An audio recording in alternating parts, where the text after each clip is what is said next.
Existe una canción, una película o una imagen que seguramente forma parte de nuestras memorias, de los momentos efímeros y cruciales de nuestra vida, de nuestro paso por este mundo. Detrás de esas piezas existe un ser humano que las hace reales, existe una historia, un origen, un relato de éxito, pero también de tragedia. De la cima al abismo. Esta es parte de la historia de un hombre con alma ingobernable y una voz que dejó huella en el mundo. Jim Morrison.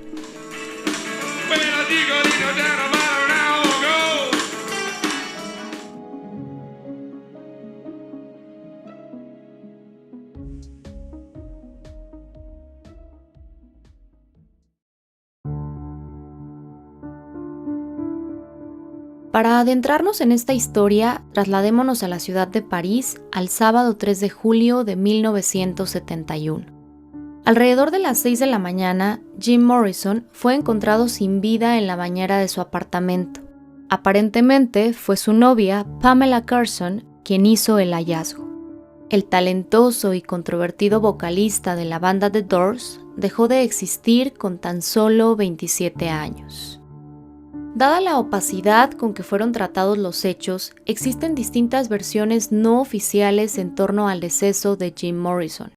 Una de estas señala que, cuando Pamela Curson lo encontró, se comunicó con Alain Ronnie, un fotógrafo que era amigo de Jim y que vivía en París. Por teléfono, Pamela le dijo, asustada y sollozando, que Jim estaba inconsciente y le pidió que llamara a una ambulancia, pues ella no hablaba francés. Temprano, el 3 de julio, Jim le habría dicho a Pamela que tenía dificultad para respirar. Ella lo llevó a la bañera y luego se quedó dormida. Unas horas después, ella lo encontraría sin vida.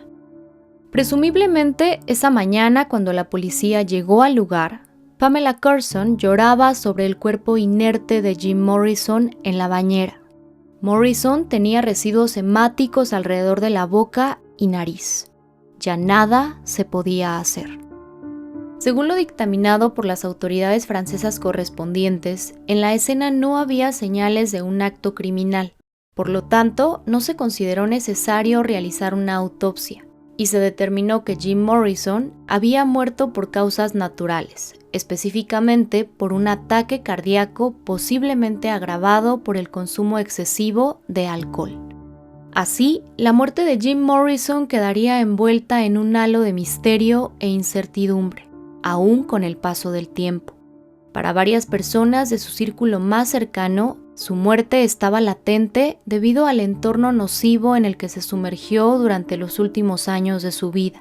Aún así, cuando la noticia fue confirmada, muchos de ellos quedaron perplejos. La escena musical perdía a uno de sus mejores exponentes. ¿Qué pudo suceder realmente ese día de julio de 1971?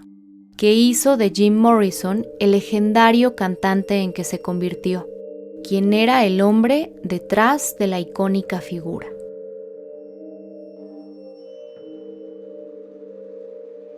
El 8 de diciembre de 1943, la ciudad de Melbourne, Florida, fue testigo del nacimiento de James Douglas Morrison, primer hijo de la pareja conformada por Clara Virginia Clarke y George Stephen Morrison, quienes migraron a los Estados Unidos desde Europa durante la Segunda Guerra Mundial. Jim tuvo dos hermanos, llamados Sam y Andrew. La familia Morrison era de ascendencia escocesa e inglesa. La madre de Jim fue maestra. Su padre era contraalmirante de la Marina de los Estados Unidos. Esta situación marcó significativamente la infancia y adolescencia de Jim, pues su familia se mudaba constantemente dependiendo de la base militar a la que su padre fuera asignado. Durante este ir y venir de ciudad en ciudad, Jim tendría dos acompañantes imprescindibles, la lectura y la escritura. De acuerdo con el propio testimonio de Jim Morrison, existió un suceso que ejerció una gran influencia sobre él. En sus propias palabras, fue el momento más importante de su vida. En 1947, cuando tenía 4 años, viajaba por carretera junto a su familia por Albuquerque, cuando se toparon con un accidente automovilístico en el que unos nativos americanos yacían agonizantes a la orilla del camino. Según lo declarado por Morrison varios años después, fue en ese momento que el alma de un nativo moribundo entró a su cuerpo. A lo largo de su vida haría mención en repetidas ocasiones de ese acontecimiento y lo plasmaría en algunas de sus canciones y poesías. Respecto a este relato también existe cierta controversia y versiones encontradas. De acuerdo con el libro biográfico No One Here Gets Out Alive, Jim y su familia efectivamente pasaron junto a ese accidente y él se sintió sumamente afectado al verlo. Por otro lado, su hermana ha señalado que la versión dada por Jim probablemente es exagerada. Ella declaró que vieron a un nativo sin vida junto a la carretera, pero dijo ni siquiera estar segura de que eso fuera real. La vida escolar de Jim transcurrió en los estados de California y Virginia. Destacó por su gran inteligencia. En la escuela secundaria obtuvo excelentes calificaciones y se sabe que su cociente intelectual era de 149, una cifra superior a la del promedio. Se sabe también que Jim nunca se sintió conforme con la educación escolar que recibió. Siempre fue más allá de lo tradicional y estereotípico. Además, era un ávido lector. En palabras de algunos de sus conocidos, Jim devoraba los libros. Sobre esto, uno de sus profesores relató que lo que Jim Morrison leía era tan poco convencional como libros de demonología que tuvo que pedirle a otro profesor que verificara si los libros de los que Jim hablaba realmente existían, y en efecto eran reales. En otra anécdota se ha relatado que una noche en la ciudad de Clearwater, Florida, durante la época en que Jim vivió en casa de sus abuelos, sus amigos lo molestaban diciéndole que todos los libros que tenía en su sala de estar solo eran un adorno. Entonces, él los retaba a que tomaran cualquier libro y comenzaran a leer uno de los capítulos. Cuando eso pasaba, Jim les decía de qué libro se trataba, el autor y otros datos sobre la obra. Ese peculiar y brillante joven tenía también un lado un tanto desconcertante. Por ejemplo, se cuenta una anécdota en la que en una ocasión se sentó junto a una mujer mayor en el transporte público y la hizo llorar, luego de preguntarle en varias ocasiones qué pensaba de los elefantes. En 1962, Jim Morrison ya había ingresado a la Universidad de Florida. Sin embargo, no permaneció ahí y comenzó sus estudios en cinematografía en la Universidad de California en Los Ángeles. Para este punto, mostraba un especial interés en la poesía y en la filosofía de autores como Montaigne, Sartre y Nietzsche. Desde que cumplió 20 años, Jim salió de la casa de sus padres y cortó todo contacto con su familia, instalándose en la también llamada Ciudad de las Flores. Se dice que incluso Jim Morrison afirmó que todos sus familiares inmediatos habían muerto. Posteriormente, en una entrevista que otorgó en 1969 a la revista Rolling Stone, dijo haber hecho esa declaración porque no quería involucrar a su familia en su carrera musical. Más adelante veremos que quizá otros factores influyeron también en esa decisión.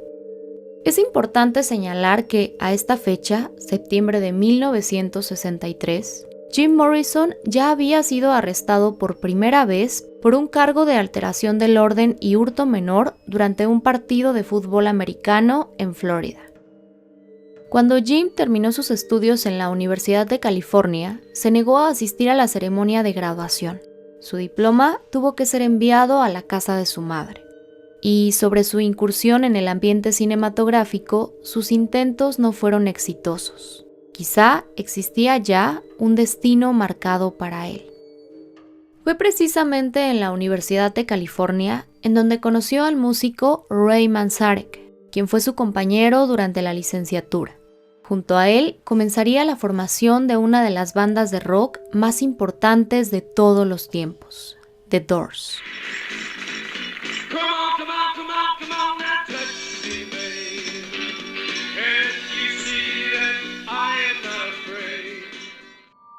Cabe decir que el nombre de la banda fue inspirado en el ensayo llamado The Doors of the Perception de Aldous Huxley, un escrito que habla de las sensaciones experimentadas al consumir drogas psicodélicas. Al graduarse, Jim Morrison vivió en la azotea de un edificio que habitaba uno de sus antiguos compañeros de la universidad. Durante ese tiempo, escribió algunas de las letras que después se convertirían en los primeros éxitos de The Doors. Morrison, quien ya escribía poesía, le habló a Manzarek de uno de sus poemas y le sugirió que lo musicalizara. Esa mezcla resultó en la canción Moonlight Drive. El enorme talento musical de Manzarek y la impresionante voz de Morrison se unían por primera vez. A este dúo se sumarían después Robbie Krieger como guitarrista y John Densmore en la batería. Los cuatro harían historia, con un sonido electrizante único en su tiempo y la voz de un hombre que podía recitar poesía en pleno concierto. Es importante señalar que, para ese crucial momento de su historia, Jim Morrison ya había probado las drogas psicodélicas, en especial era un frecuente consumidor de LSD. The Doors comenzó a presentarse en bares y establecimientos locales. Inicialmente, su particular estilo musical no fue del todo aceptado, pero llegó el año 1966 y la banda inició una serie de presentaciones en la sala Whiskey a Go Go, un club nocturno de gran renombre situado en West Hollywood, California. Al terminar una de esas presentaciones, el productor de la discográfica Elektra, Paul La Rothschild, se acercó a ellos para felicitarlos por su actuación y contratarlos para grabar un disco. A partir de entonces, el ascenso a la cima de The Doors sería imparable. Su primer material discográfico, publicado en 1967, ocupó los puestos más altos de las listas de popularidad. A la fecha, más de 50 años después de esa noche, la banda ha vendido más de 100 millones de discos en todo el mundo.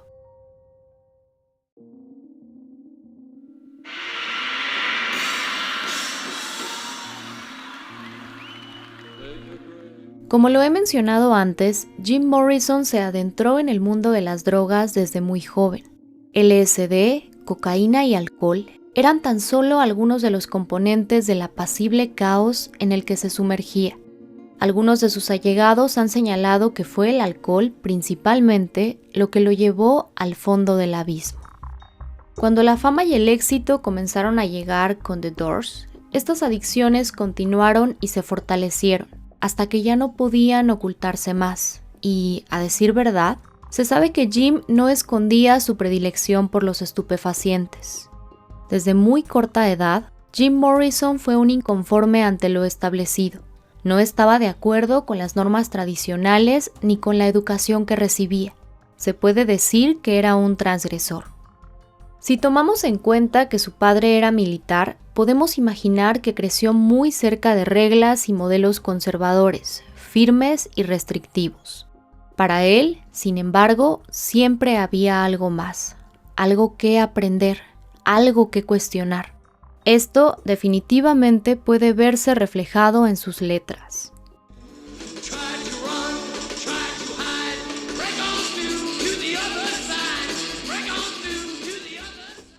Otro aspecto que pudo influir en el camino que Jim tomó fue el hecho de que su padre no apoyara su carrera musical. Con base en lo relatado por el periodista Jerry Hopkins, en una ocasión, Andy, el hermano de Jim, llevó a casa de sus padres el disco debut de The Doors. Cuando su padre lo escuchó, le escribió una carta a Jim en la que le decía que abandonara cualquier idea de cantar o cualquier conexión con un grupo musical, pues no tenía en absoluto el talento necesario. El propio padre de Jim reconoció que ese hecho fue lo que motivó la ruptura de su hijo con la familia. Se sabe que sí hubo personas que intentaron ayudar a Jim o hacerlo recapacitar. En una ocasión, durante la grabación del álbum Morrison Hotel, sus compañeros de la banda, John Densmore y Robbie Krieger, hablaron con Jim y le dijeron: "Esto nos está afectando seriamente a todos como grupo y a ti físicamente". Como era de esperarse, el consumo de drogas de Jim comenzó a traerle problemas. Perdió el control, llegaba tarde o en mal estado a grabaciones y ensayos, y protagonizó diversos escándalos durante sus conciertos. Por mencionar un par de ellos, en una presentación en New Haven hubo un incidente en los bastidores cuando un policía encontró a Jim con una mujer en el área de duchas. El policía no lo reconoció y le pidió que saliera, a lo que Jim respondió burlona y groseramente. Fue entonces que el policía le roció gas pimienta. Cuando Jim salió al escenario, contó al público su versión y además insultó y provocó a la policía hasta que lo arrestaron y lo sacaron prácticamente a rastras del escenario. Este comportamiento escandaloso y provocador comenzó a ser una constante en Morrison.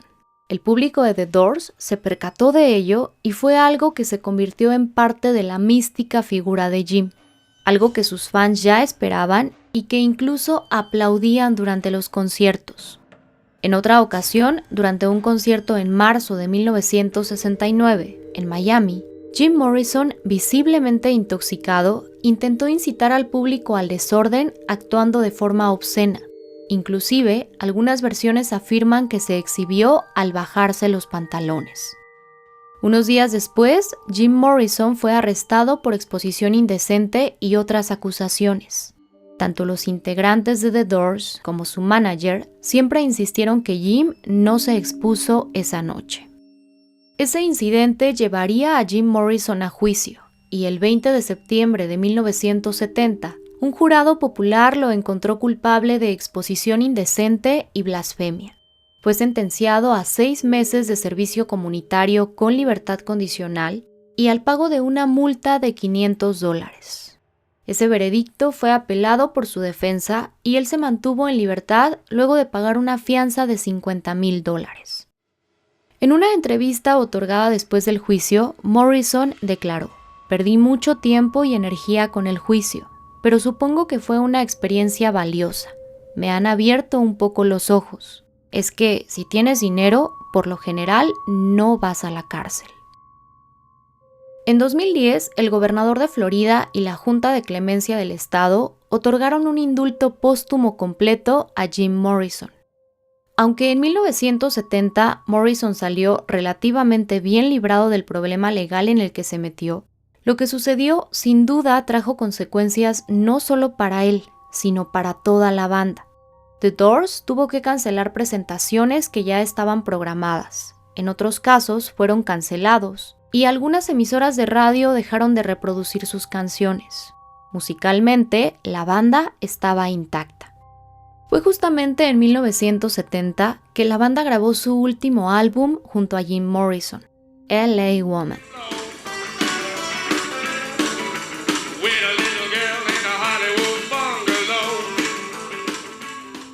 Durante sus últimos meses en Estados Unidos, sus compañeros de la banda lo veían en un estado preocupante. Lo han descrito como vacío, sin energía vital y con un gran peso sobre sí. Poco tiempo después de la grabación de LA Woman, Morrison les anunció su intención de mudarse a París. Y, aunque para muchos era una buena decisión que le permitiría alejarse del caos que había creado, fue todo lo contrario. Así, se aceleraba el principio de su final. Antes de pasar a la recta final en la vida de Jim Morrison, es necesario hablar de una mujer que, según algunos de los allegados al cantante, fue su más grande amor, quien inspiró muchas de sus canciones y quien dejó en él una cicatriz que nunca sanó del todo. Estoy hablando de Mary Wirlow. Antes de convertirse en la afamada y controvertida estrella del rock de finales de los 60, Jim Morrison sostuvo una intensa relación amorosa con Mary Wirlow. Se conocieron en el verano de 1962 en la ciudad de Clearwater, Florida, cuando el indomable Jim fue enviado por sus padres a vivir en la casa de sus abuelos, buscando que su rebeldía se aplacara.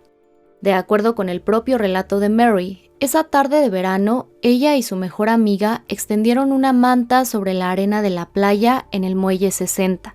Mary tenía 17 años y vestía un traje de baño negro de una pieza, un atuendo considerado un tanto atrevido para la época, más aún para una joven proveniente de una tradicional familia católica.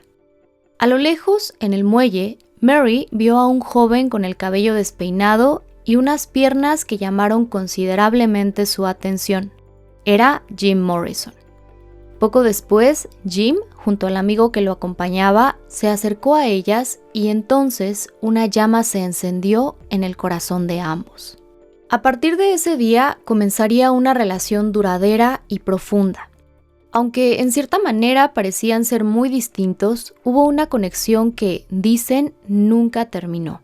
En palabras de Mary, Jim hablaba como nadie que ella hubiera conocido y, muy emocionado, recitaba largos poemas de memoria. A él le gustaba pasar tiempo solo en su habitación leyendo. Ella también disfrutaba ese tiempo a solas, pero bailando y dibujando. Mary recordó cómo Jim siempre llevaba una libreta en su bolsillo trasero. La sacaba y se ponía a escribir. Era un observador. Así lo afirma no solo Mary, sino amigos que compartieron esa época con Jim. Cuando Jim se fue a la Universidad Estatal de Florida, mantuvo el contacto con Mary a través de cartas. La relación se sostuvo a pesar de la distancia y de que los padres de Mary no veían con buenos ojos a Jim. Ella relató que llegó un momento en que su padre le prohibió a Jim entrar a su casa. Ella nunca quiso decir por qué. Cuando Jim Morrison se mudó a Los Ángeles para estudiar en la Universidad de California y Mary decidió irse con él, sus padres estaban decepcionados.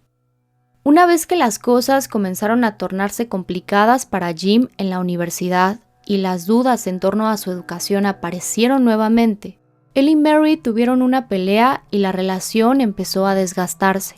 De acuerdo con su testimonio, Jim salió con otra mujer y aumentó su consumo de drogas.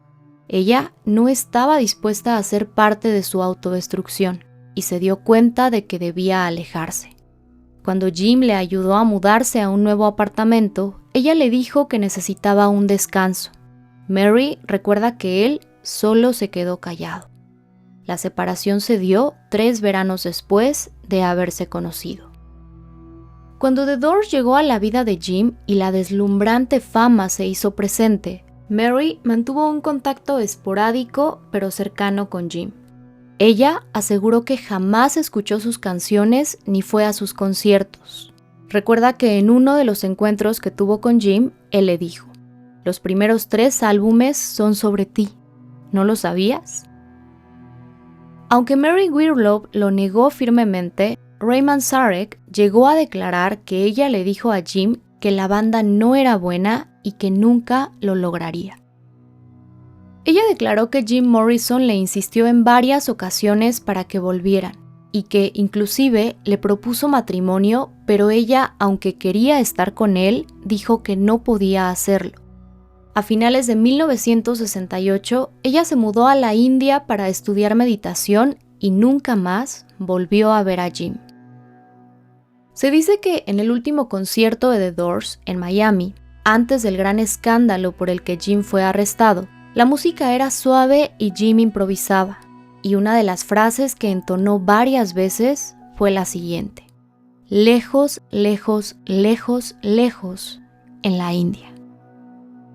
Ray Manzarek, una de las piezas fundamentales en la música de The Doors y compañero de Jim, llegó a declarar lo siguiente sobre Mary Wirlow: "Fue el primer amor de Jim, ocupaba un lugar muy profundo en su alma".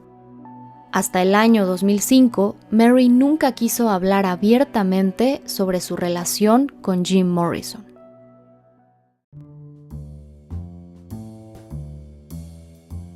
Jim Morrison se mudó a la ciudad de París en marzo de 1971. Allí se estableció junto a su novia Pamela Courson, con quien sostenía una relación abierta desde varios años atrás. Es importante mencionar que Pamela también sufría un serio problema de adicciones. Por otra parte, se sabía que, por esos años, la ciudad de París estaba infestada de heroína. Después de hospedarse por algunos días en lujosos hoteles, la pareja alquiló un apartamento en la calle Boutry, ubicada en el histórico distrito Le Marais. En el transcurso de esas primeras semanas en París, Jim se afeitó la barba y perdió algo de peso, ya que en los meses anteriores había engordado considerablemente. en algunas cartas enviadas a sus amigos, él les contaba acerca de sus largos paseos por la ciudad. Le encantaba visitar librerías cercanas a Notre Dame y sentarse en la Plaza de los Vosgos a escribir algunos versos. Se sabe que durante ese tiempo, Morrison se enfocó primordialmente en su mayor pasión, la poesía. Un par de años antes, en 1969, publicó los libros The Lords y The New Creatures. Además de la poesía y de pasar el tiempo con su novia Pamela Curson, a Jim se le veía constantemente en conocidos clubes y bares. Existen relatos que lo recuerdan sentado solo en una mesa apartada bebiendo. Patrick Chubel, un fotógrafo que trabajaba como mesero en el exclusivo Rock and Roll Circus, recuerda haberlo visto en el lugar muy a menudo. Afirmó nunca verlo consumiendo drogas, pero sí muy alcoholizado. Incluso se ha relatado que llegaron a sacarlo de los establecimientos por su excesiva embriaguez, que lo llevaba a ponerse escandaloso y fuera de sí. Para ese punto de la vida de Jim, su salud era delicada, ya que padecía una neumonía persistente, asma y había comenzado a toser sangre. Alain Ronny, un fotógrafo francés que era amigo cercano de Jim Morrison desde 1964 y que por ese entonces también vivía en París, se alojó casi por un mes en el departamento de Jim. Él ha relatado que Pamela Curson tenía su propia vida y que era común que no estuviera en el apartamento. Recordemos que Jim y Pamela sostenían una relación abierta. Alain se refirió a Jim como una persona oscura y complicada, que atravesaba un muy difícil momento. Fue precisamente él quien estuvo junto a Jim Morrison un día antes de su muerte, y aunque por bastante tiempo guardó silencio sobre lo que vivió, en esos que fueron los últimos momentos del cantante, años después finalmente relataría lo que, de acuerdo con su versión, sucedió en ese entonces. Alain declaró que Jim era una persona obsesionada con la muerte, algo que, dijo, supieron quienes fueron cercanos a él. Recordó que ese 2 de julio de 1971, mientras paseaban por la ciudad, Jim estaba abstraído en sus pensamientos y reflexionando acerca de la muerte. En su recorrido hablaron también sobre otros temas, como el interés de Jim por grabar su poesía y su intención de quedarse en París. Algo que llama la atención es lo que Alain pudo observar en su amigo, pues dijo que en cierto momento, cuando Jim compraba un colgante para Pamela, pudo percibir por primera vez que él intentaba parecer feliz cuando se podía sentir que en realidad no lo era en absoluto. Dijo percibirlo ansioso, agitado, con un intenso hipo que lo interrumpía con fuerza, con algo extraño en su comportamiento. Tan extraño que llegó a pedirle en varias ocasiones que no se fuera, que se quedara con él, pese a que Jim Morrison era una persona que jamás rogaba a nadie.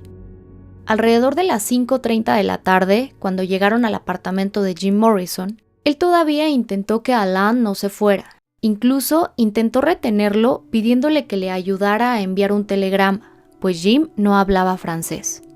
De acuerdo con lo relatado por Alain, este comportamiento era muy extraño y contrastante con el Jim que convivió el mes anterior.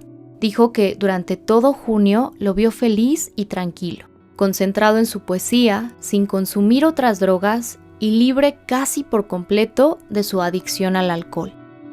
Ese 2 de julio, antes de despedirse y sin haber logrado que Jim lo dejara al salir del apartamento, entraron a un café de la Plaza de la Bastilla, y allí, mientras Jim tenía un intenso ataque de hipo e intentaba controlarse, Alain recuerda haber visto la cara de su amigo como una máscara mortuoria.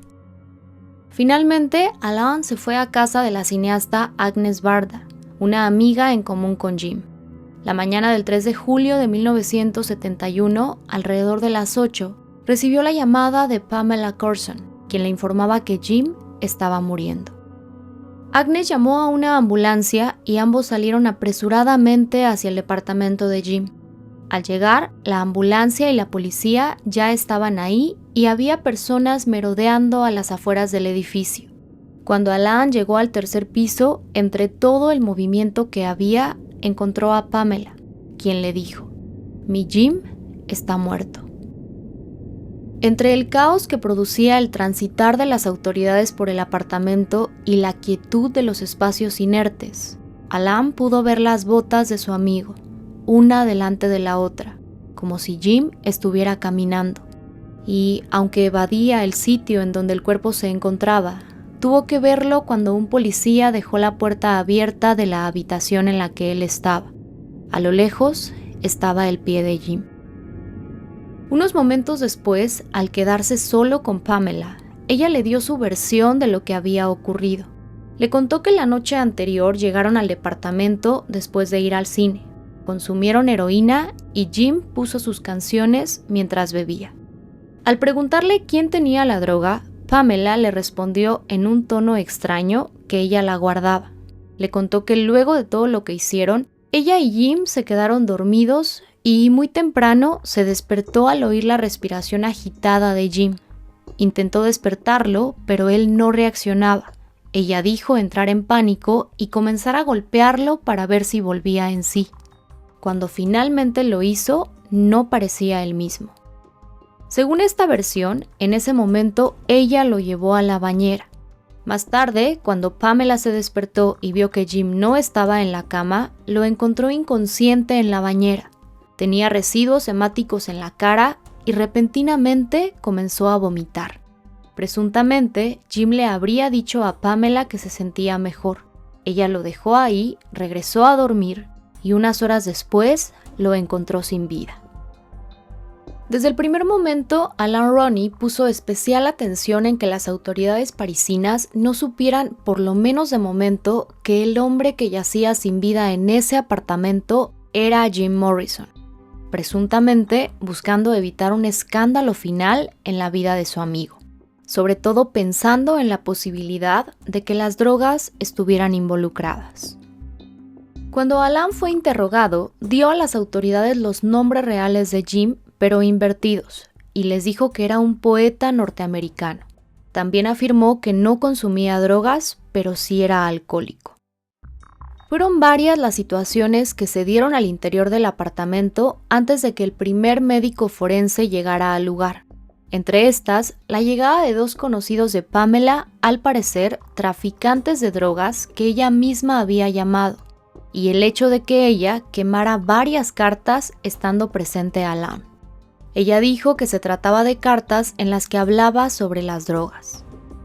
En la escena de los hechos, dos médicos forenses se encargaron de revisar el cuerpo de Jim Morrison y de hacer las preguntas que consideraron necesarias a Alan Roney, la única persona que acompañaba a Pamela Courson y que hablaba francés.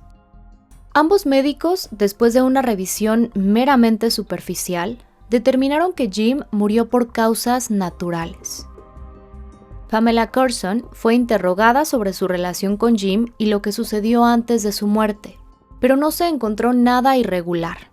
Llama la atención que, en su declaración, Pamela siempre se refirió a Jim como su amigo. No hubo ninguna investigación. El caso estaba cerrado.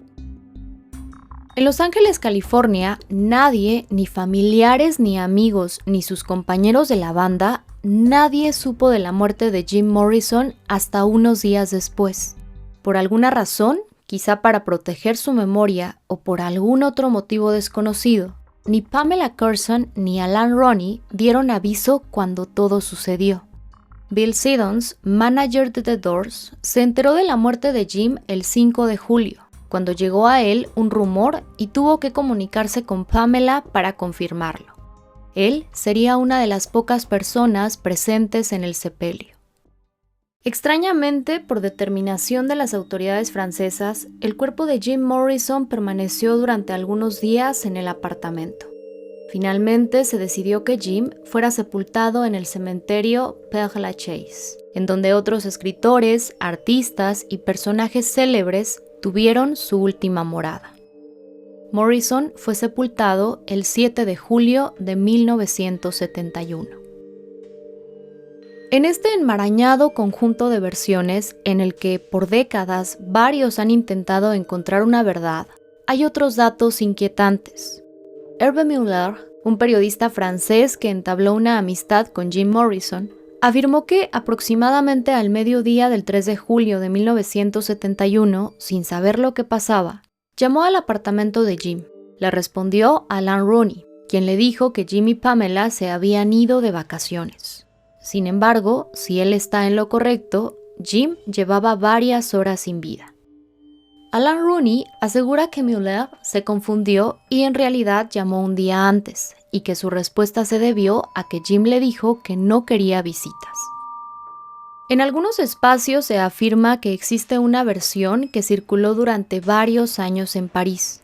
En el año 2007, Sam Burnett, quien fue encargado del club parisino Rock and Roll Circus, publicó un libro en el que expone una versión distinta a la oficial en torno a la muerte de Jim Morrison. Él relata que el 3 de julio de 1971, alrededor de la 1 de la madrugada, Jim, quien era un asiduo cliente del club, llegó solo y luego se le unieron 2 traficantes de drogas. En cierto momento, Burnett lo perdió de vista y más tarde, personal de seguridad derribó la puerta de un baño en el que alguien llevaba encerrado bastante tiempo. Ahí dentro se hallaba Jim Morrison, quien ya no respondía. Con base en esta versión, Burnett le pidió a un cliente del club, que era médico, que revisara a Morrison. Él concluyó que posiblemente Jim había sufrido una sobredosis de heroína y que ya no tenía vida. Sam Burnett señala que los 2 traficantes insistieron en que Jim solo estaba inconsciente y se lo llevaron del lugar. Burnett asegura que su intención era llamar a los servicios de emergencia, pero el dueño del club se lo prohibió buscando evitar un escándalo. Sam Burnett cree que esos hombres llevaron a Jim a su departamento y colocaron su cuerpo dentro de la bañera, en un intento final por reanimarlo.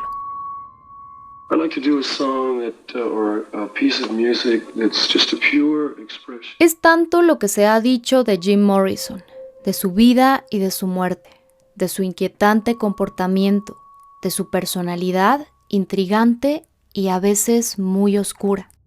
Pero seguramente hay tanto que ignoramos. A Jim se le ha dibujado como la excéntrica y temeraria estrella de rock, incluso como un símbolo sexual. Muchos lo hemos admirado genuinamente por su arte, por esa voz como ninguna. Tal vez Jim Morrison se convirtió en prisionero de una imagen que él mismo contribuyó a crear, o también prisionero de sus fantasmas y demonios. Quizá era más frágil y sensible de lo que parecía. Quizá, muy en lo profundo, una voz en su interior suplicaba ayuda. Pero estas no son más que suposiciones. En 2005, Mary Wirlow, el gran amor de Jim Morrison, dijo lo siguiente: toman una parte de él y la convierten en algo sensacionalista. La gente no conoce realmente a Jim, no tienen ni idea. En una entrevista concedida en 2020, John Densmore, exintegrante de The Doors y compañero de Jim, dijo: desde fuera, Jim parecía normal, pero tenía una agresividad hacia la vida y las mujeres. Me llevó años perdonarlo, odié su autodestrucción. 3 años después de la muerte de Jim Morrison, en 1974, Pamela Curson perdió la vida a causa de una sobredosis de heroína.